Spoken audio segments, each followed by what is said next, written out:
don't know who they are, we don't know what they want. Aliens invading the Earth and the Earth's last stand. What we do know is that they're taking people. It's basically not a remake, but a reimagining of the original XCOM game. Well, core principles from the original that we wanted to build on was basically everything. XCOM is about Earth being threatened by an unknown enemy. The world bonds together and they form an elite military organization, the most elite in the history of the world, and that's where the player comes in. They are the commander of this organization. I think we were all fans of the original, you know, working for Firaxis, we're all fans of squad-based, turn-based strategy, so I've played just about every turn-based strategy game out there. I think we all had a lot of ideas and things that we wanted to do and things we liked about all of the games that we played in the past. Just really finding the fun things and eliminating the things that, you know, we didn't really care so much for. So we start with the original game and we play it and we say, okay, well, we find that new players or even us old diehards, like we find this concept, we can improve this a little bit. And one of the first things we looked at was time units. And the idea was that your soldiers had a certain number of time units to move around the battlefield, to perform abilities, take shots and things like that. And actually it worked great in the sense that you had this resource that you were hoarding and that you had to be careful, because when you spent too many, you could find yourself exposed and in dangerous situations. So there's this great risk-reward mechanic.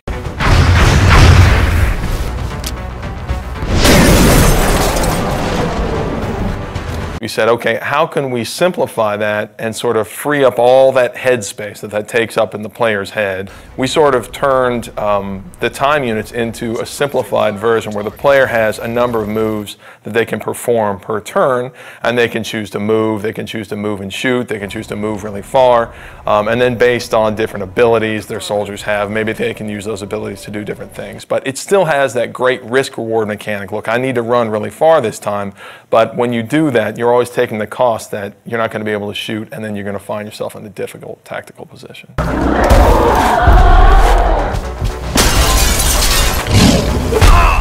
The other big thing I think that we did was we added cover to the game. Now tactically you have a lot more important decisions to make based off of being in low cover and high cover, flanking aliens. So in some ways we feel like we made the game more tactical. One of the advantages I think we have as a turn-based game is that we can move the camera around wherever we want.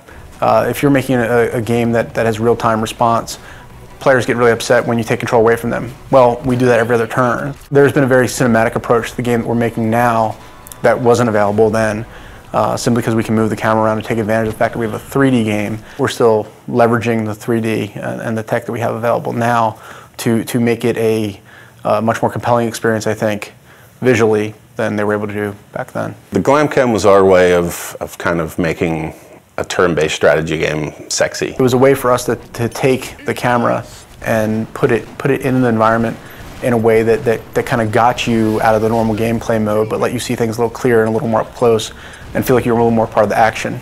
The idea is that when your soldier goes to take a cool shot, then the camera can drop in, and we've got these great dramatic scenes where, you know, your sniper's lining up this super long shot and you'll see it fall right down the barrel.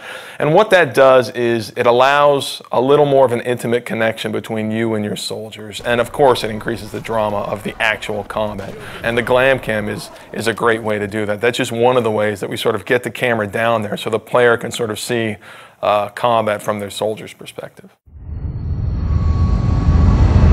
The base was a really unique challenge for us to design. When we started on it, it was flat and more like a level in the game.